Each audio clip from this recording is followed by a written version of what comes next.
Bon, alors là, normalement, ça devrait fonctionner. Bonsoir, bonsoir. Alors, on va essayer de voir si ça fonctionne. Bezrat Hashem. Alors, voilà. Ok. Voilà. Donc, normalement, là, on est bon. Donc là, on est en live. On devrait nous entendre. La connexion est bonne. Normalement, il ne devrait pas y avoir d'interruption. Bonsoir, Rav Yaakov Citruc. Merci beaucoup Bonsoir, Jonathan. de nous accueillir dans le Macom de Aleph Ledorot à Tel Aviv, au 3 rue Glicksman.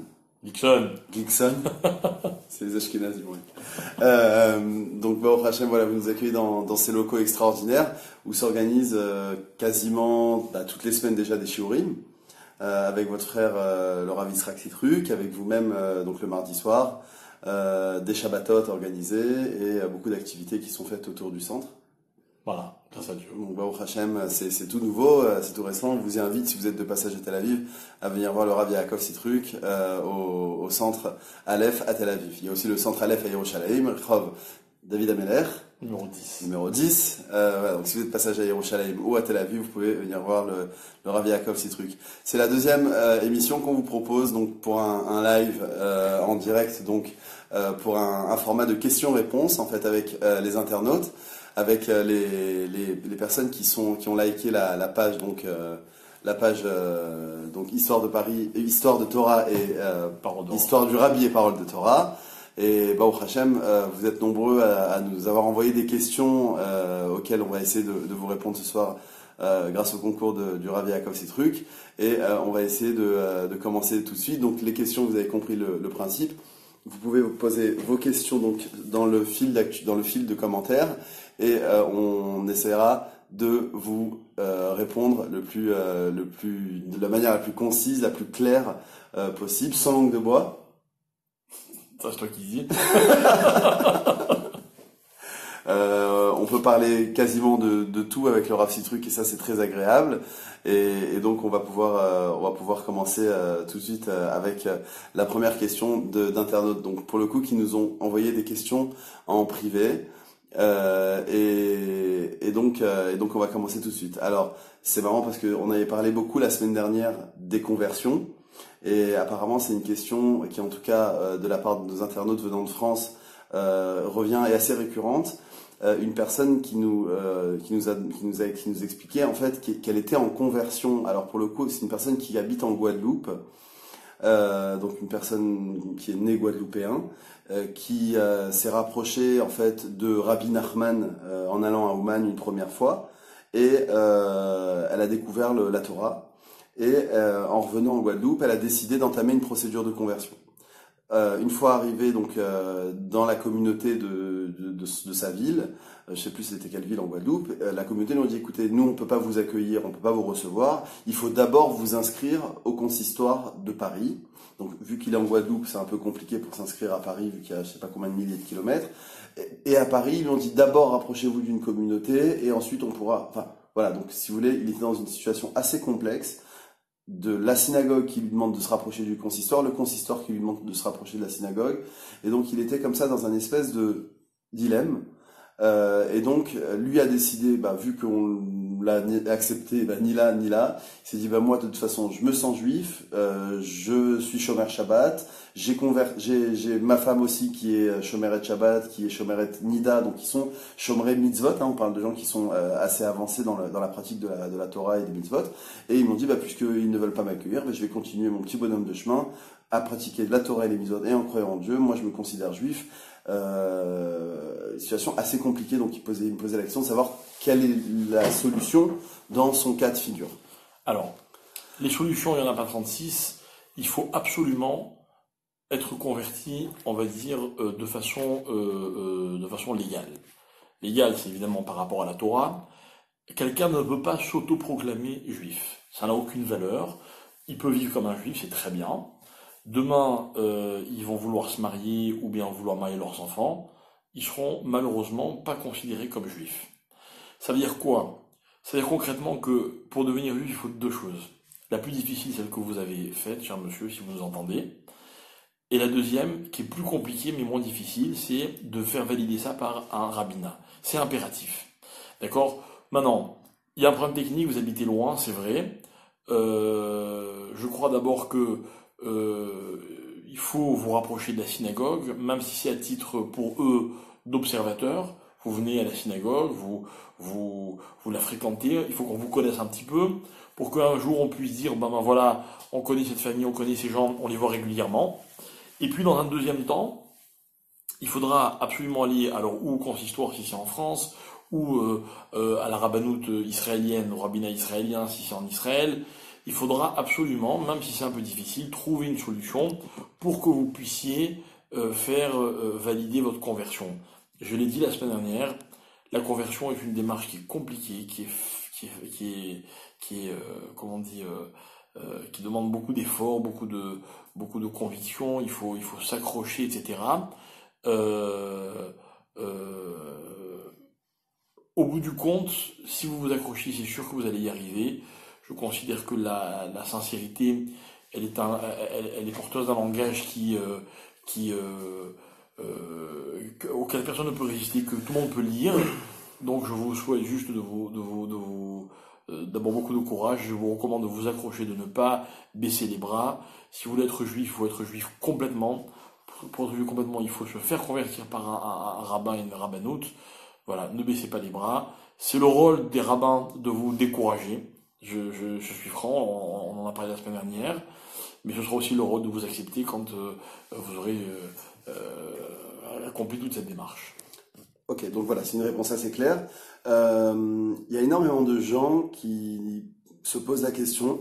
Alors, c'est en fait une espèce de nouvelle génération de jeunes juifs qui se sentent proches de la Torah, qui veulent avancer dans la Torah et les mitzvot, qui veulent se marier. Donc, c'est une question qui émane d'une jeune fille célibataire de Paris, qui nous dit, voilà, moi j'aimerais rencontrer quelqu'un, malheureusement, dans ma synagogue, il y a que des vieux, en boîte de nuit et dans les bars, j'ai arrêté, puisque c'est évident que ce sera pas là-bas que je vais trouver quelqu'un, et elle ne sait pas du tout par quel moyen passer pour rencontrer quelqu'un. Alors on parle beaucoup des shiluchim, alors c'est un mot qui peut faire peur aux gens comme nous, qui sommes pas, entre guillemets, des mais des gens comme nous avant, qui ne connaissons pas le monde orthodoxe et qui est frais dans le sens où on se dit, attends, shilour, ça veut dire que je vais le rencontrer 3-4 fois et puis après je vais devoir me marier, et donc forcément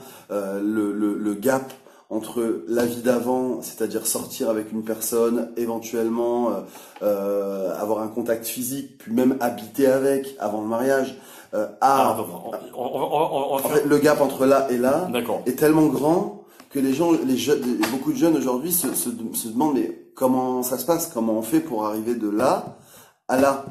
Alors, une seconde. Il faut qu'on fasse un peu d'ordre parce que il faut pas confondre certains éléments. Premièrement, ce qu'il faut pas confondre, c'est le rôle du shidour qui permet juste de se rencontrer parce que un tel connaît un tel et moi je connais quelqu'un d'autre. Ouais, le shidour c'est une présentation. Exactement. D'accord. Le shidour en fait c'est un pont qui est entre les personnes. D'accord. Maintenant, moi on me téléphone, on me dit voilà je cherche quelqu'un pour me marier. Admettons. C'est très bien, ça tombe bien. Moi je connais quelqu'un dans un autre cercle. Ok. On va vous mettre en contact. Ça va se faire, ça va pas se faire, et ça se fait pas, peut-être que justement, en connaissant l'autre personne, elle va penser à une tierce personne, et ainsi de suite. Donc c'est une connexion. Voilà. Donc cette connexion, elle est indispensable dans la vie, il faut se faire connaître, on a besoin les uns des autres, ce n'est pas une honte, au contraire, je crois que c'est une des forces de notre peuple, c'est qu'on a toujours des connexions avec tout le monde, partout ailleurs dans le monde, on a vu des shidduchim se faire à travers des océans, et arriver à des excellents résultats. Maintenant, évidemment, on va mettre en contact les personnes qui correspondent. Ça veut dire que quelqu'un qui est plus pratiquant, on peut pas lui présenter quelqu'un qui ne l'est pas du tout, ou vice versa. Quand les jeunes gens vont se rencontrer, et c'est ça là-dessus que je voulais insister, ils n'ont plus de compte à rendre à quiconque. D'accord? C'est-à-dire que moi, une personne m'a fait un shidour, j'ai rencontré une demoiselle parce que je suis un garçon, ok. Ce qu'on fait pas, ce qu'on va décider, pas décider, ça ne regarde plus la personne qui nous a mis en contact. Il faut pas que le shidour fasse peur. Le shidour, c'est un moyen supplémentaire de connaître du monde. D'accord? Maintenant, il va y avoir des gens qui disent, moi, si c'est pas des religieux, je présente pas. Moi, si c'est pas des jeunes, je présente pas. Après, chacun, il faut tout simplement un peu de patience pour tomber sur la bonne personne. Mais il faut se faire connaître. Vous fréquentez une synagogue dans laquelle il n'y a que des gens âgés. Les gens âgés aussi connaissent du monde. Ils ont aussi des fois des très bonnes idées. Il ne faut pas avoir honte, il ne faut pas avoir peur. Quand quelqu'un vous dit je connais quelqu'un qui, ben, il ne faut pas hésiter. Il faut prendre son téléphone, passer un coup de fil. On perd rien. Et puis dans la vie, on ne sait pas en cherchant à droite ce qu'on trouve sur la gauche. D'accord? Donc il faut constamment être dans cette dynamique et ne pas avoir peur de rencontrer et d'écouter les propositions qu'on vous fait. Merci. Alors, j'ai aussi reçu une autre question et tout ça en privé.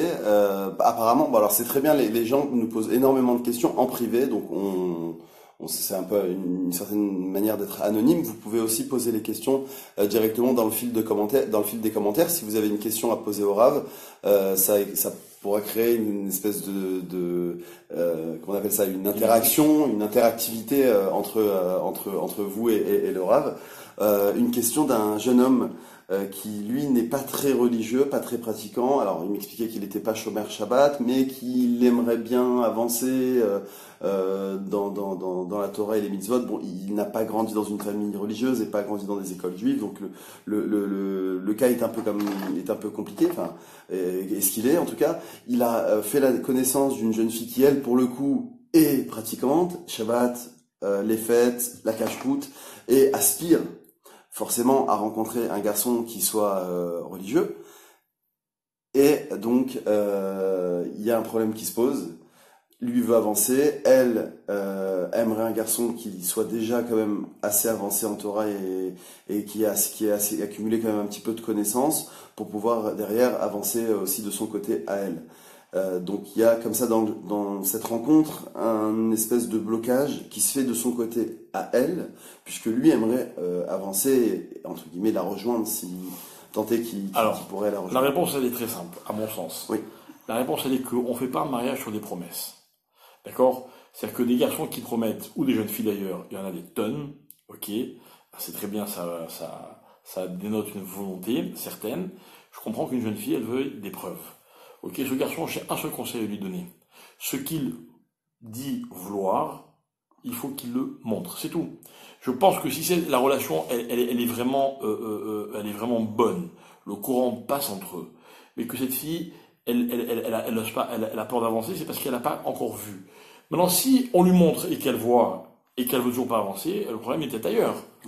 D'accord? Mais en tout cas, voilà. Moi, je dis toujours, quand quelqu'un veut avancer, je considère et j'admets qu'il ne puisse pas changer du jour au lendemain, et je ne même recommande pas qu'il change du jour au lendemain. Par contre, qu'il montre par des preuves quelle est véritablement sa volonté. Il suffit des fois de pas grand-chose pour un petit effort dans certains domaines pour que la personne en face soit rassurée. Elle dit ok, donc voilà, j'ai la preuve que c'est ce qu'elle veut vraiment. Alors j'ai Déborah qui nous pose une question. Alors Déborah, c'est l'administratrice, la créatrice de la page. J'espère qu'elle va mieux d'abord. Alors Baruch Hashem, l'opération s'est bien passée. Elle se repose actuellement.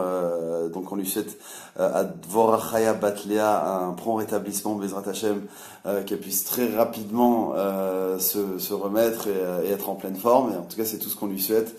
Et on prie énormément pour son rétablissement. Alors elle pose une question. Elle explique, elle dit comme ça: il y a beaucoup malheureusement de Baal Tshuva qui rentrent dans la religion, Baruch Hashem. Ils ont bien vécu avant. Et après, dès qu'ils rentrent en contact avec toi, deviennent des talibans, et trop de paroles, rien de concret, pas d'actes. Comment on fait, Rav, dans ce genre de situation? On se sauve en courant.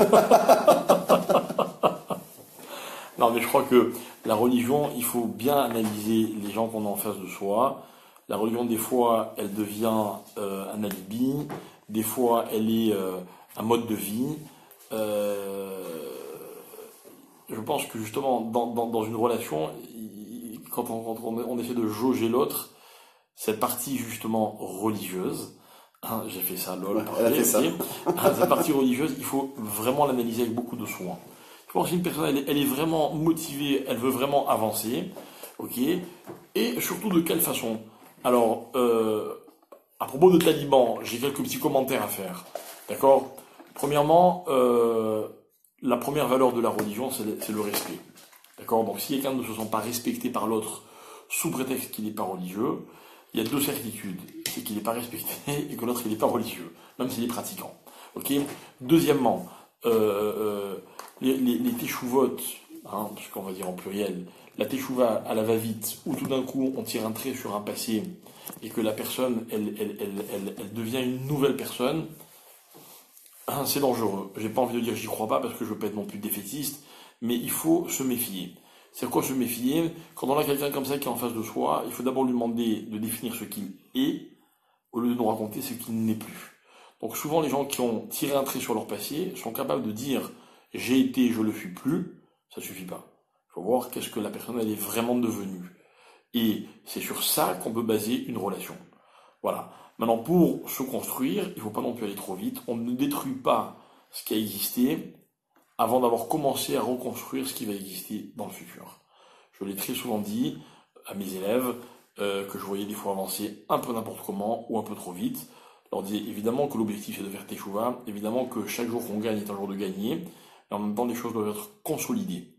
Quelqu'un par exemple qui ne respecte pas l'autre, c'est que réellement il n'a pas consolidé les bases et il faut vite qu'il prenne conscience de cela. Alors, on a une question qui vient d'arriver qui est toute fraîche. Sab, donc je pense que c'est Sabrina Cohen, qui demande, pardon, comment on fait quand il y a eu un mariage mixte, puis divorce, mais que le papa s'est opposé et s'oppose toujours à la brit mila de l'enfant. Donc j'imagine que le papa n'est pas juif, sachant que la maman est juive, et donc le papa non. Ok. Ok. C'est un vrai problème. C'est un vrai problème parce que la brit mila, c'est quelque chose qui est indispensable. Alors évidemment, on ne peut pas légalement forcer le père à circoncire son enfant. Il faut tout faire pour essayer de le convaincre, quitte à l'envoyer des rabbins qui ont peut-être des fois des mots. Alors justement, il y a aujourd'hui une association que vous connaissez et que vous aidez, il me semble, qui donc va voir des gens qui ne sont pas juifs. Et ils essaient de les convaincre. Ils ont réellement des arguments, ces gens-là. Et donc je pense que alors pour Sabrina, à mon humble avis, World Brit, je crois qu'il s'appelle. World Brit du Rav Kadosh. Du Rav Kadosh, exactement. Ouais. Vous tapez sur Google World Brit ou Brit Rav Kadosh, vous trouverez les informations, leur numéro de téléphone, leur site internet. Et à mon avis, le mieux, d'après moi, et d'après aussi, je pense que le Rav est d'accord, c'est de se rapprocher de ces gens et leur demander absolument. Leur aide. Mais ça peut aussi être d'autres rabbins. Il faut que c'est un rabbin qui est capable de bien parler. Voilà. Maintenant, ce qu'il faut savoir, c'est que de toute façon, cette personne-là qui n'a pas été circoncis, dès qu'elle pourra le faire, donc par exemple, dès qu'elle deviendra majeure, elle devra le faire, le plus vite possible. Mais bon, tant qu'à faire, si ça peut être fait le plus tôt possible, c'est le mieux. On a une autre question de Dina qui demande, a-t-on le droit de donner des infos sur un garçon qui se considère religieux alors qu'il ne l'est pas vraiment, dans sa façon de se comporter ainsi que dans sa façon de parler? Alors, a-t-on le droit de donner des infos sur un garçon? J'ai pas très bien compris la question. Alors en fait, il s'agirait de quelqu'un qui se dit religieux, mais qui ne l'est pas vraiment. Okay. On sait qu'il n'est pas vraiment parce qu'il se comporte d'une certaine façon ou une façon de parler. Alors attention, on va parler de deux cas différents. Premièrement, le cas où on est sûr, on sait qu'il fait des choses qui sont contradictoires avec la Torah. On sait que mal parler, c'est très ambigu, c'est très. Je m'aventurerai pas sur ce terrain. C'est subjectif. Voilà, c'est très subjectif. Bravo. Ok. La halakha est claire. Quand on sait quelque chose à propos d'un shidour et qu'on a la certitude, mais vraiment il faut que ce soit une certitude, attention, hein, et qu'on peut amener des preuves, alors on doit avertir la personne qui est en face. D'accord? C'est pas du lachon hara. Voilà. Sur son passé, non, aussi? Non, sur son passé, non. Si vraiment la personne elle a changé, non. On ne doit pas rappeler un passé quand ce passé il est révolu. Ok? On parle de quelque chose de présent. Je sais qu'une personne est considérée comme religieuse par les gens. Je sais qu'elle ne l'est pas. Hein. On va prendre un cas un peu extrême. Il joue le religieux. Je sais qu'il fume le Shabbat. Donc je vais aller voir la personne. Je dis écoute, sache que cette personne avec qui tu sors, tiens, devant te marier peut-être. En fait, elle fait pas Shabbat. Je l'ai vu de mes propres yeux. Donc ça c'est le cas classique où on va dire il y a une réalité, c'est une certitude. Je peux le dire, c'est pas du lachon hara. Maintenant, je recommande avec beaucoup d'insistance de s'assurer de ce qu'on va dire avant de le dire. Et comme l'a dit Jonathan, en prenant le mot subjectif, il me semble qu'il parle mal, etc. Il faut être très prudent. Voilà. Il y a Jonathan Bueno qui nous écrit la religion c'est pas un 100 mètres, c'est une course de fond. Ouais, enfin, Jonathan Bueno, si je me trompe pas, c'est lui qui voulait que toutes les femmes deviennent tunisiennes. Si j'ai bien compris, c'est ça. Bon, bah, il y a encore il y a encore de la marche. Laura Belloul qui nous écrit quand on souhaite quelque chose de très fort, mais excessivement fort. Bon, déjà, déjà ce que vous en pensez.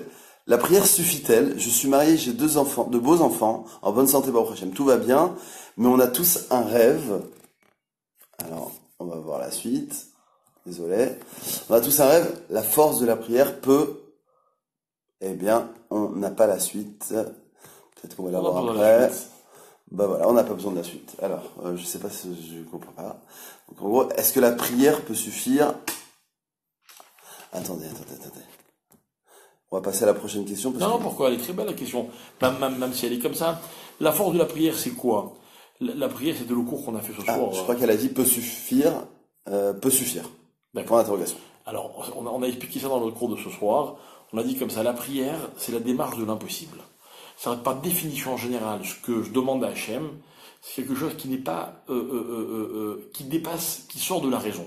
Je vais donner un exemple. Tous les jours dans ma prière, moi, je demande l'intelligence. D'accord? Maintenant, j'ai jamais fait une étude ou un bilan pour savoir si je suis capable de devenir intelligent. Mais je le demande quand même. Ok? Un malade est très très très malade, on va demander qu'il guérisse complètement. On va dire il faut hacher les mains. Possible, pas possible, ça m'intéresse pas. Ma demande, c'est pas elle n'est pas dépendante du résultat de ma prière. Donc ma demande, ma prière, c'est une démarche. Cette démarche, bien souvent, c'est la seule qui est possible, qui m'est offerte. Ok? Et je sais aussi une chose, c'est que Akadosh Baruch Hu, lui, il peut tout. Mais il y a aussi beaucoup de choses qu'il ne donne pas si on ne le demande pas. Par exemple, la Torah raconte que lorsque Dieu a créé le monde, avant que l'homme n'arrive, la pluie n'est pas tombée. Et la Torah explique pourquoi, parce qu'il n'y avait personne pour la demander, la pluie. Et la Torah, elle me donne une leçon extraordinaire. Des fois, les choses ne dépendent que de la prière. Ok, donc, quand je m'engage dans une prière, je ne peux pas connaître le résultat. Si je ne m'engage pas, je risque de ne jamais obtenir. Si je m'engage, il y a des chances que j'obtienne. Vous dites on s'engage? Dans une prière, on demande. D'accord. On demande. D'accord. Et moi, j'ai été marqué par mon grand-père, Alain Vachalom, qui n'était pas un homme érudit, qui n'a même pas toujours été religieux, mais qui avait une foi incroyable. Et c'est un homme qui était heureux dans sa vie. Et il me disait toujours, tu sais pourquoi j'ai eu tout ce que je voulais? Parce que j'ai toujours demandé à Dieu. Il me disait comme ça, il me disait, mon fils, demande à Hachem. Et redemande. Et redemande encore. Et n'arrête jamais de demander. Et alors justement, parce que j'ai eu une discussion aujourd'hui avec un ami à moi concernant la prière. Aujourd'hui, on va dire dans le conscient collectif, la prière, c'est aller à la synagogue et faire une fila, alors shachrit, mincha, oravit. Nos grands-mères, en tout cas la mienne et mon arrière-grand-mère, elle est à Machalon, elle priait. Mais quand elle priait, elle parlait avec Hachem. Je me rappelle que mon arrière-grand-mère, Zichronah Livracha, elle avait un livre de Télim auquel elle était scotchée pendant des heures. Et de temps en temps, elle levait la tête vers le ciel, le visage vers le ciel, et elle bougeait les mains et elle parlait avec Hachem, mamash, quoi, dans une nid des doutes concrète. Ça s'est un peu, pas perdu, mais on va dire que ça s'est un peu perdu dans les couloirs du temps. Moi, je dirais que ça se voit moins. Il y a beaucoup de pudeur dans la prière. L'amida se dit à voix basse. Mais dans l'amida, on peut et on doit rajouter tout ce qu'on a à dire. Il y a des passages au milieu de la prière de Shema Kolenu, ok, avant la fin de la prière, j'ai le droit, et moi je vous le recommande, de vous prendre un petit moment et de dire à Hachem ce que vous avez envie de lui dire. La prière, c'est d'abord l'expression de ce que j'ai sur le cœur. On le dit quoi? On le dit à haute voix, à voix basse? À voix basse, parce que les autres n'ont pas besoin de savoir. Mais tu le dis en français si tu préfères, en anglais, quelle que soit la langue, tu le dis avec tes mots à toi. Et alors, par rapport à justement à cette prière, Rabbi Nachman conseille et recommande, en fait, il conseille pour optimiser cette prière, de le faire à Chatzot, donc Chatzot Laïla, à 6 heures après la tombée des étoiles. Excusez-moi, voilà, on va prendre tout de suite, désolé. Donc je disais, Rabbi Nachman conseille pour optimiser la prière de le faire à Chatzot, donc 6 heures après la tombée des étoiles, le coucher des étoiles. Donc ça fait à peu près 2 heures du matin. Ce qu'on appelle le minuit vrai. Voilà, après 2 heures, aujourd'hui à 2 heures du matin en Eretz Israël. C'est 11 heures. Là en ce moment? Ouais. Ah oui, d'accord, donc avant, ok. Donc vers minuit, plus ou moins. Et il explique qu'en réalité, à ce moment-là, donc les gens dorment, et donc, d'une certaine manière, la tfila, à haute voix, dans un endroit, je dirais, calme, pourra être propice à être entendu de manière, je dirais, un petit peu plus optimisée par Hachem. Est-ce que vous confirmez, vous infirmez? D'abord, Rabbi Nachman, il a besoin que je confirme ce qu'il disait. Deuxièmement, tu le dis bien, d'accord? C'est-à-dire que la prière, elle a besoin de certaines conditions, c'est certain. Alors la première émo des doutes, c'est quand on est en communauté, mais qu'on prie à voix basse. Ouais. Donc on a un petit peu on est dans son propre monde. Et puis après, elle est infinie. Et cette idée, comme ça, on la trouve dans d'autres domaines de la halakha, où on va se prendre un moment au milieu de la nuit, quand ceux qui se couchent tard sont déjà couchés, ceux qui se lèvent tôt ne sont pas encore levés, disent les chachamim, et on va se retrouver seul face à soi et face à Hachem.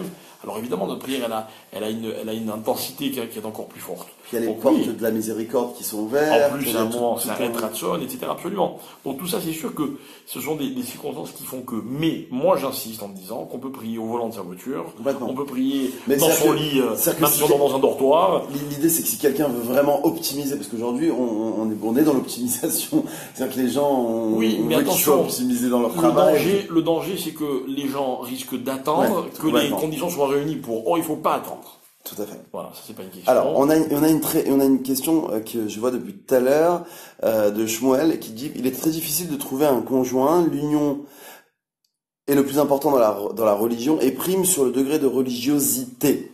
Cette jeune fille doit être tolérante. Alors, c'est pas une question. Il répond à ok, ce niveau doit être tolérante. Ok, on y va, on enchaîne. Et ça aussi, c'est du commentaire. J'ai eu l'expérience d'une personne. Alors là, grosse question en inbox. Alors, merci à Déborah de nous relayer les questions en inbox parce qu'on n'y a pas accès. Grosse question en inbox de la vache. Quand les hommes ne veulent pas donner le get. Alors ça, oui, ça c'est un énorme débat. Je pense qu'on fera une émission spéciale sur les bêtes. Ailleurs. Et qui nous trompent ailleurs. Et nous, on reste comme ça. C'est une honte. Ah non, c'est très grave. Alors, on en rigole parce qu'évidemment, pour détendre un petit peu l'atmosphère, mais alors c'est un sujet, rigolo comme sujet, c'est clair. C'est pas rigolo, et il y a beaucoup de femmes qui souffrent de cette situation, de maris qui ne veulent pas leur donner leur guette. Alors, juste avant de vous donner la parole, Arabe, j'ai lu cette semaine qu'à l'époque, un homme qui ne voulait pas donner le guette était retranché de sa communauté, et pour être très proche de ma communauté et vous de la vôtre, on imagine pour un homme religieux pratiquant la catastrophe que serait d'être retranché de sa communauté. Ouais. Il y avait même pire que ça. À l'époque du Sanhedrin, celui qui voulait pas donner le guet, si les Shluchei Beddin, donc la police du Sanhedrin, lui tombait dessus, il le frappait. Ouais. Il recevait des coups, comme une espèce de punition pour avoir fait souffrir cette femme qui ne veut pas, entre guillemets, libérer. Écoutez, voilà, on va choisir notre sujet. C'est un problème qui est très vaste. Pourquoi la Torah, elle donne ce pouvoir que à l'homme? Pourquoi la femme, elle doit subir le bon vouloir de celui dont elle ne veut plus, etc., etc. C'est un vaste sujet. Ok, je crois que ce qu'il faut juste comprendre, c'est que la Torah, elle a érigé la société dans la société des règles. Ces règles, elles sont évidemment des fois très difficiles à comprendre. Les rabbinim essayent d'user de tous les moyens qu'ils peuvent pour obliger l'homme à donner le guet. Je vais vous raconter quelques petites anecdotes. J'ai connu quelqu'un qui était donc en instance de divorce, et son rav est venu le voir. Il lui a dit, écoute, il est venu voir le père de la jeune fille. Il lui a dit, écoute, si ton gendre te demande de l'argent pour donner le guet, donne-lui de l'argent. Maintenant, il connaissait pas le gendre, donc c'est pas qu'il y avait par derrière une magouille. Une magouille. Ok? Alors l'autre, il s'est offusqué, il a dit, mais comment tu peux dire une chose pareille? Pas du tout, il n'en est pas question. Alors le rav lui raconte, il dit, voilà, moi ma fille elle a divorcé. D'accord? Et lorsque il s'est agi du guet, mon gendre, il a demandé de l'argent, et j'ai réagi comme toi. Et ma fille, elle a bavé pendant des années. Alors, je dis pas que le conseil... Vous parlez d'un scandale qu'il y a eu au consistoire il y a quelques mois. Non, on ne va pas là-dedans. Ces polémiques-là ne m'intéressent pas trop. Non, là je parle d'un message que Sohrab il a voulu lui donner. Il a voulu dire, écoute, quand en face de soi, on a un sale type, parce qu'il n'y a pas d'autre mot, ok? Une personne qui se permet de coincer une jeune fille, en plus elle parle après de tromperie, voilà, de comportements immoraux, machin, etc. Qu'est-ce que vous voulez que je vous dise? On a vraiment affaire à quelqu'un qui est un sale type. Le problème c'est que on ne le dit pas assez que c'est un sale type. Jonathan, pardon, il nous dit qu'à l'époque on excommuniait la personne de la communauté. Ça voulait dire quoi? On lui signifiait clairement que d'après l'avis général, cette personne c'était quelqu'un de répréhensible. Infréquentable. Infréquentable. Ouais.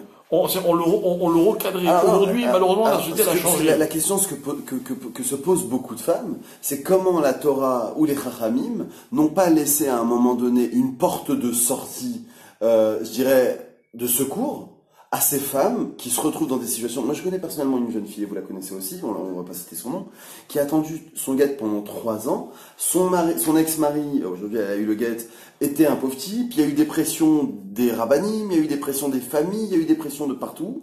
Mais c'était un sale type. Il a pas voulu de le guet pendant 3 ans, jusqu'à que ça a été très très loin.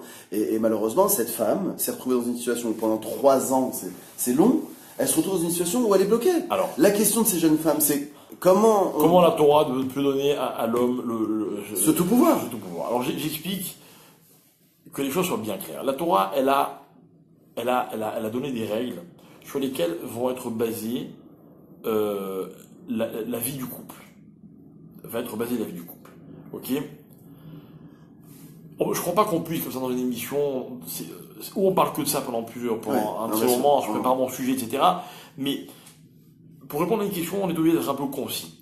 Pourquoi la Torah, elle a ses raisons, ses explications, sa logique, etc., etc. Même si aujourd'hui c'est de moins en moins universel, on assume. Moi qui m'identifie à la Torah, on assume complètement. La Torah, elle a fait ses choix. Son mode de fonctionnement de la société, il a fait ses preuves. Et c'est pas les révolutions qu'on va amener aujourd'hui qui nous assurent que la société sera meilleure demain. D'accord? Au contraire. Mais peu importe, ça c'est un autre débat. Maintenant, ce que je veux dire, c'est quoi? C'est que la Torah, elle a aussi donné les moyens de forcer un homme à donner un guet. On a un autre problème, c'est que la société moderne, elle refuse que légalement, on prenne un mari, on l'emprisonne et on le frappe jusqu'à ce qu'il donne son guet. D'accord? Donc, on peut pas, malheureusement, le problème qu'on a aujourd'hui, il n'est pas qu'un problème de la Torah, il y a un problème aussi des règles sur lesquelles sont basées la société. D'accord? Ouais, non, c'est clair. Ouais, c'est très bien. J'ai pas résolu le problème, mais en tout cas, j'ai donné un autre éclairage. Alors, une question d'une jeune fille qui pose la question de savoir, Rav, que pensez-vous du shit? Alors, je pense qu'elle parle de la fumette, donc du shit, de l'herbe et de toutes ces substances illicites, et de l'alcool, qui a pris une ampleur chez les jeunes et même chez les adultes. Il est vrai qu'aujourd'hui, de plus en plus de jeunes gens fument, et c'est un fait de société, on va dire. Donc, alors, qu'est-ce que j'en pense? Bah ouais, c'est très bien, c'est pas bien. C'est très mal. Et je vais dire pourquoi. Je connais pas trop les nuances, ce qu'il faut fumer, ce qu'il faut pas fumer, ce qui est mauvais pour la santé, ce qui provoque une addiction. Tout ça, j'ai pas besoin de vous expliquer. Il n'y a pas besoin de moi pour le savoir. En plus, aujourd'hui, il y a, enfin, en tout cas en Israël, je sais pas si en France c'est arrivé, mais en Israël, enfin, en tout cas en bas de chez moi, il y a une distribution d'herbes thérapeutiques. Oui, bon, d'accord. Donc, ça, si vous voulez, c'est ça qui vient chambouler un peu la donne. D'accord. On nous dit que c'est bon pour traiter certaines maladies, mais bon. Après, moi, je vais donner mon analyse. D'accord. Mon analyse, c'est une analyse comportementale. Ok. On est à la synagogue, on sort de l'office, on sort 2-3 bouteilles de bourra, d'accord? Tout le monde se jette sur la bourra. Oui. Ok? Bon. L'alcool, c'est bon, ça peut avoir un très bon goût, peut-être, je sais pas, je suis pas du tout calé en la matière. Ok? Il y a une chose que je déplore. C'est que quand les gens boivent, ils sont contents, ils rigolent, ils se sentent bien. Et ce que je déplore, c'est que finalement, dans ces moments qui sont soi-disant agréables, on a besoin de quelque chose, mais en fait qui nous empêche d'être nous-mêmes. Et j'entends ici ou là, par exemple, des gens me dire avec des grandes barbes, etc. Oui, c'est la simra, il faut boire, machin, etc. Moi, je considère que quand on est saméar parce qu'on a bu, ben, c'est pas de la simra. Je considère que quelqu'un qui a besoin de fumer et de s'échapper ou de se sentir allégé, il n'a pas du tout résolu ses problèmes et au contraire, il les a pas assumés. Et c'est ça que je déplore. Ce que je déplore, c'est pas qu'on fume tant, ou qu'on fume ceci, ou qu'on fume, ou qu'on boive, ou qu'on ceci, ou qu'on cela. Ce que je déplore, c'est qu'on cherche ce réconfort. On cherche à se sentir bien. On cherche même à se sentir un peu fort, hein, sans assumer ses problèmes. Moi, quand je parle à des jeunes, et je m'adresse à vous, les jeunes, mais les autres peuvent m'entendre aussi, je dis comme ça, dans la vie, on est fort. Pas quand on a résolu ses problèmes, quand on les assume. Il faut pas avoir peur de nos problèmes. Si quelqu'un il a des carences, il a des défaillances, hein, ça n'a jamais été un signe de faiblesse. Quelqu'un est fort quand il a des défaillances et qu'il est capable de les assumer. Ça veut dire quoi, les assumer? Ça veut dire de les accepter. Ouais. Et aujourd'hui, tous ces moyens, tous ces échappatoires, voilà, hein, ils sont là pour donner à l'homme l'illusion qu'il n'a pas ses problèmes. Donc ça le rend faible. Et pour moi, la vraie addiction à toutes ces choses-là, c'est pas que physiologiquement on a toujours besoin de plus, c'est que ça doit être comment dire magnifique, mais magnifique de façon négative, d'échapper à ces problèmes. Ouais. Ok? Et ça, si je peux me permettre de donner un conseil, il faut pas tomber dans ce piège-là, parce que les problèmes ils nous rattrapent et les problèmes, au lieu de nous rendre forts, ils nous renvoient, ils sont le miroir de nos faiblesses. Donc voilà pourquoi je recommande de faire des efforts, de ne pas en abuser. Si quelqu'un, ça lui fait du bien une fois de temps en temps, vous savez, on est tous à la recherche de petits plaisirs, de moments de détente, etc. Ceux-là, je les connais pas, je vous dis franchement. Donc, non, un petit verre de temps en temps, oui. Non, mais très très petit, vraiment de temps en temps. Et au contraire, je me rappelle quand j'étais à la Yeshiva, on m'a souvent reproché d'être un des seuls à ne m'être jamais saoulé. Et les copains me disaient, on aimerait bien savoir comment tu serais ici, comment tu seras quand tu seras saoul. Ils disaient, non, j'en ressens pas le besoin. Je trouve que ma vie est bien comme elle est, et j'ai les mêmes soucis que tout le monde, et je suis pas meilleur que les autres, etc., etc. Mais j'éprouve pas le besoin de ne pas être moi-même pendant un moment. Ouais. Voilà. Et ça, encore une fois, alors je donne mon conseil, n'en abusez pas, ne leur donnez pas à ces choses-là le moyen de vous dominer, ou au contraire de vous piloter. Voilà, restez maître de vous-même, il n'y a que comme ça qu'on peut être heureux, et surtout qu'on peut devenir fort. Alors, il y a Laura qui nous pose une question et qui nous demande, je lis les Télim, je les lis pour moi avant tout lorsque j'ai un moment de calme, mais je les lis, je l'avoue aussi, dans le but d'obtenir ou pour débloquer quelque chose. C'est un peu hypocrite, opportuniste vis-à-vis de la religion et Dieu, non? Je veux dire, c'est un peu moyen de les lire pour obtenir quelque chose. Suis-je un peu, elle est un peu mal à l'aise par rapport à cela et elle sait pas comment se placer par rapport à cela. Donc en réalité, ce qu'elle dit, c'est... Comment elle s'appelle? Sarah Berda. Non, Laura. Laura Meloul. Laura Meloul. Alors Laura, je vais te répondre très simplement. Je suis père, j'ai des enfants, et j'adore qu'ils viennent me voir parce qu'ils ont envie de quelque chose. Voilà comment Dieu considère la tefila. Hein, on aime que nos enfants viennent nous solliciter. On dit bien mieux que ça, on dit que Hachem il donne pas tout pour que les gens viennent lui demander. Donc faut pas hésiter, il faut en abuser, tu peux y aller. Hein, laisse tomber, enfin pas toi, hein, mais on laisse tomber le shit, on laisse tomber l'alcool, et on se réfugie dans la prière. Alors justement par rapport à ce que vous disiez, Hachem des fois nous met dans des situations pour qu'on vienne finalement le chercher. Mais est-ce que des fois il nous pousse pas dans certaines réelles difficultés pour qu'à un moment donné il nous dit voilà, un peu comme Rachel avec Léa, Rachel qui vient voir sa sœur et qui lui dit regarde toi il t'a donné des enfants et moi j'ai rien, donc elle est d'une certaine manière un peu pas jalouse mais oui elle dit ça et Léa lui répond mais tu sais comment j'ai pleuré, tu sais comment j'ai parlé avec Hachem moi pour obtenir ce que j'ai eu.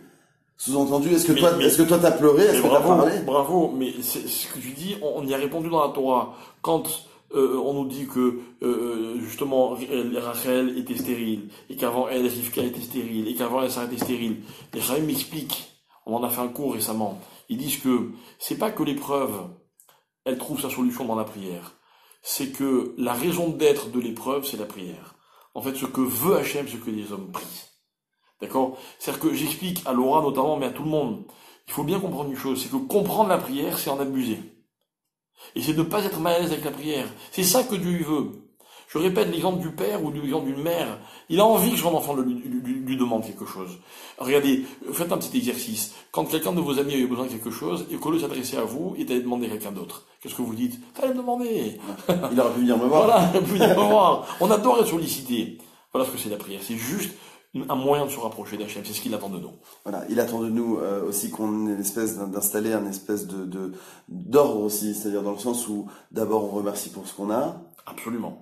Ensuite, D'abord, on rend hommage à Hachem pour ce qu'il est. Donc on fait des shvachim à Hachem. Ensuite, on lui demande tout ce qu'on veut lui demander. Et à la fin, on termine en remerciant pour ce qu'il nous a déjà donné. ok, bon alors après, ça, selon les chitotes, ça peut varier. Non. Ça, Les c'est la 3 premières chitote. brachot de la Hamida, on dit ce qu'est Hachem. Ok. Ensuite, on lui demande dans toutes les brachot du milieu. Et après, on dit Modi Manachnoulach, etc. Valkulam Barar, Vetrovam, c'est des remerciements. Alors Zahira Zarbib qui commente et qui me dit parler à Hachem ça rend heureux et on se sent bien. Et mais à mon avis, Zahira, même parler sur Facebook, ça la rend heureuse. Bon, Hachem, ça va, c'est vrai. N'arrête pas, c'est très bien.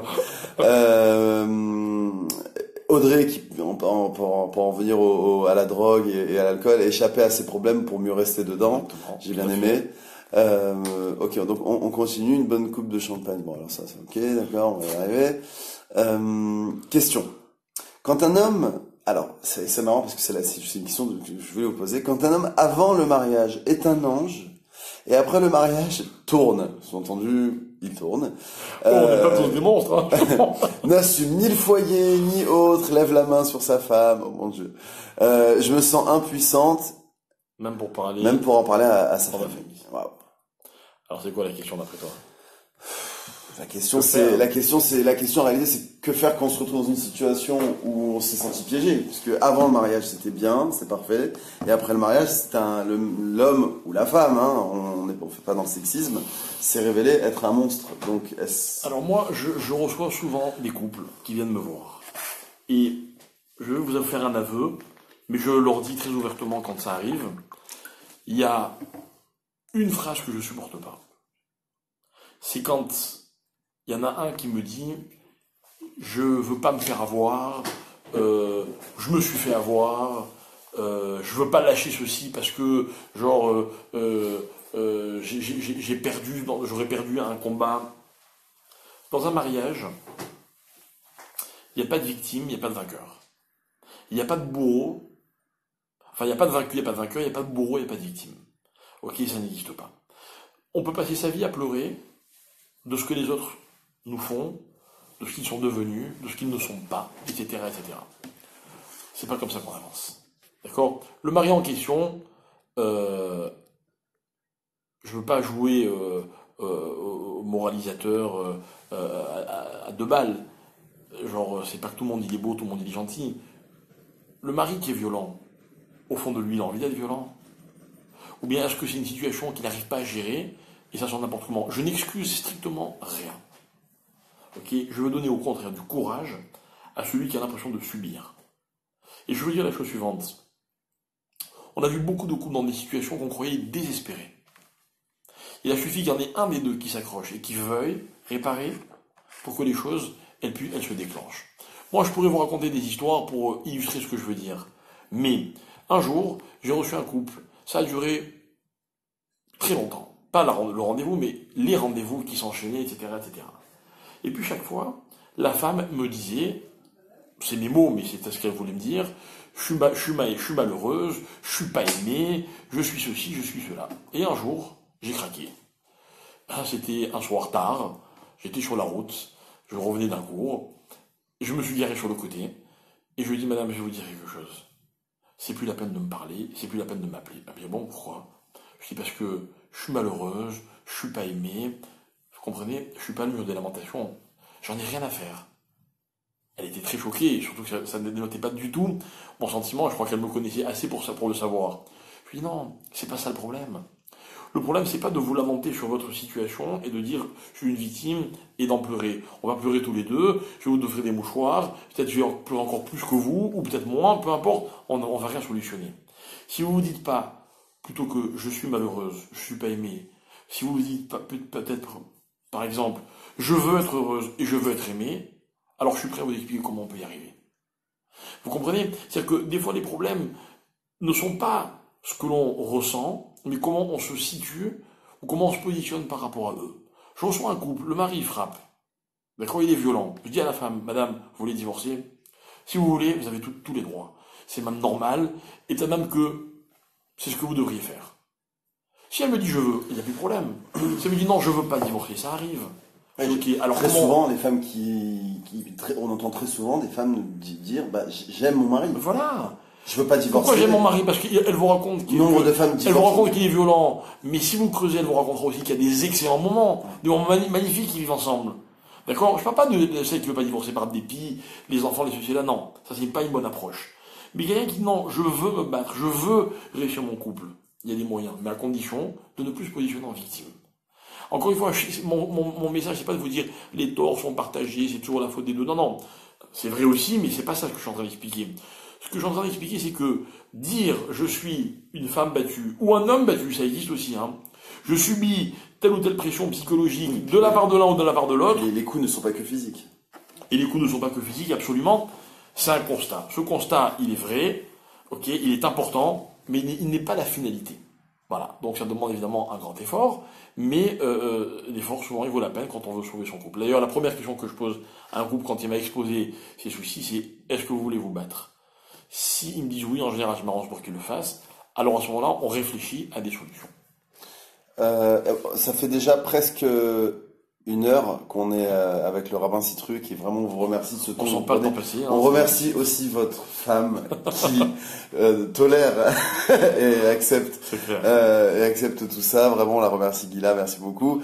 Et on va finir avec une dernière question, et c'est une question à mon avis qui mériterait un petit peu plus de temps, mais elle est assez intéressante. Une question qu'on a reçue en privé, qui nous disent voilà, il y a beaucoup de gens qui nous disent en Israël c'est dur, c'est très dur, la vie est très dure, et tombent dans des arnaques de téléphone, forex, diamants, etc. Pour se donner bonne conscience, ils font des dons, ça reste du vol, et ils se persuadent qu'ils sont dans le vrai, hommes et femmes confondus.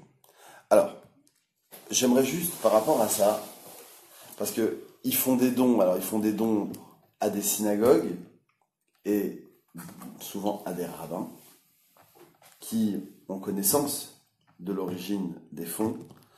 Vous m'aviez cité un jour, et en fait c'est un petit raccourci pour éventuellement répondre à des questions, une phrase de votre père, Zichrono Livracha, qui disait qu'un rabbin avait la couleur de l'argent qu'il recevait. Il le disait... C'est pas moi, mais c'est très mignon. C'est pas moi. Non, votre père, non? Mon père, je sais pas, j'ai jamais entendu cette phrase et je la trouve super. Alors, d'abord, pour parler des rabbins, j'ai de conseils donnés à aucun rabbin, et encore moins de jugement. Mais si je connaissais ces rabbins, parce que je les connais pas, hein, je dis franchement, dans mon entourage, je n'en connais pas, mais si je savais, je lui dirais, je vous supplie, je vous en conjure, de ne pas accepter cet argent-là. Pourquoi? Peut-être qu'au niveau halakha, on a le droit de le prendre, pour la tzedaka, peut-être. Là n'est pas le problème. Et je lui dis, mais accepter cet argent, c'est cautionner la façon dont il a été acquis. Non. Volé. Voilà. Je veux pas dire gagner, je veux pas dire acquis, je veux dire la façon dont on se l'est procuré. D'accord? Maintenant, je connais pas le système, sincèrement je connais pas. J'en entends parler à droite à gauche, etc.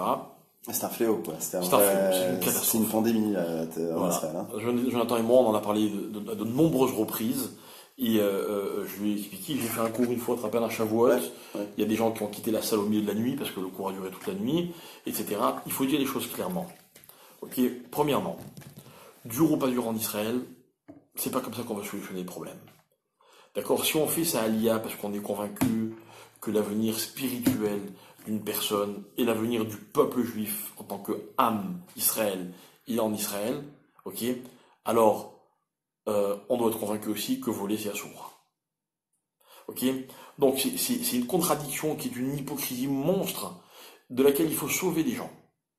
Deuxièmement, qu'on ne vous raconte pas d'histoire. C'est assourd. C'est pas parce qu'on vole un non-juif qu'on a le droit de voler. c'est pas moins assourd, même si des fois les raisons sont un peu différentes, c'est pas moins assourd que de voler un juif. Ok? Troisièmement, ça entraîne un chilul Hashem. Ça veut dire une profanation du nom d'Hachem et du nom du peuple juif qui est dramatique. Et en parlant de ça, il y a eu une émission dimanche soir, pas plus tard que dimanche soir, justement, sur des reporters qui sont venus à Tel Aviv et qui ont fait une enquête et qui se sont infiltrés dans le... Quatrièmement, ça bousille une personne de gagner de l'argent facilement et de le gagner n'importe comment.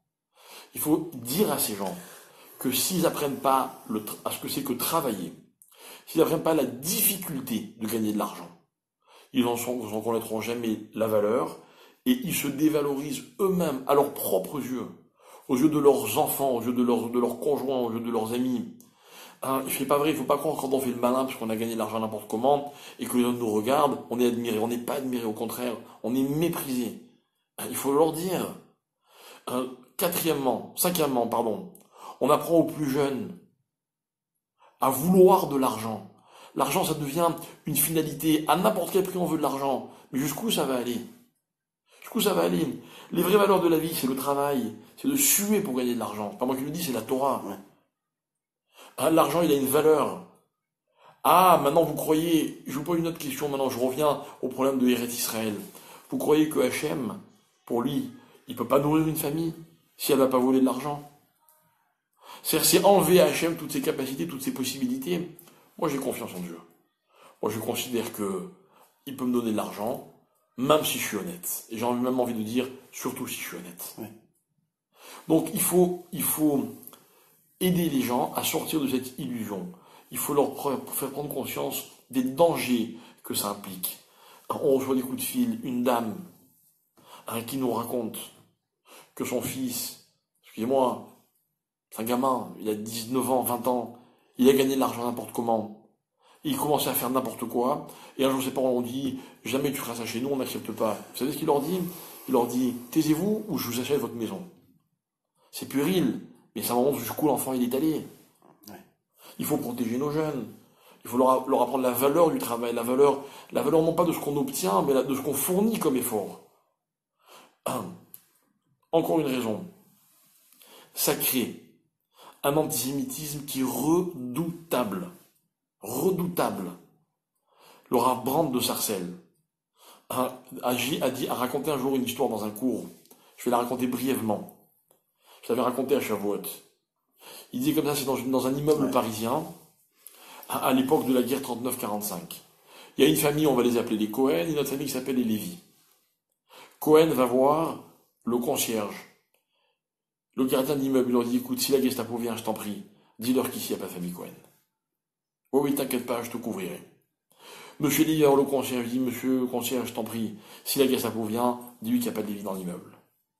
Un jour, la Gestapo débarque et dit, bonjour, vous connaissez une famille Cohen? Oui, oui, 4e étage, côté droit, 8e porte, vous allez y trouver. La Gestapo tape à la porte, trouve la famille Cohen, tout le monde est déporté. Le lendemain, la Gestapo revient. Vous connaissez une famille Lévi? Ah non, il n'y en a pas dans cet immeuble. Vous êtes sûr? Attention, si on les trouve, non, il n'y en a pas, vous pouvez chercher. La famille Lévi, elle était cachée dans la loge du gardien. On l'a demandé au gardien, mais enfin, tu aimes les Juifs ou tu les aimes pas? Il dit, non, je vais te raconter ce qui s'est passé. Le jour où la Gestapo est arrivée, qu'elle m'a demandé où était la famille Cohen, je me suis rappelé qu'un jour, mon grand-père qui était commerçant, il a été ruiné parce qu'un Juif n'a pas voulu lui payer.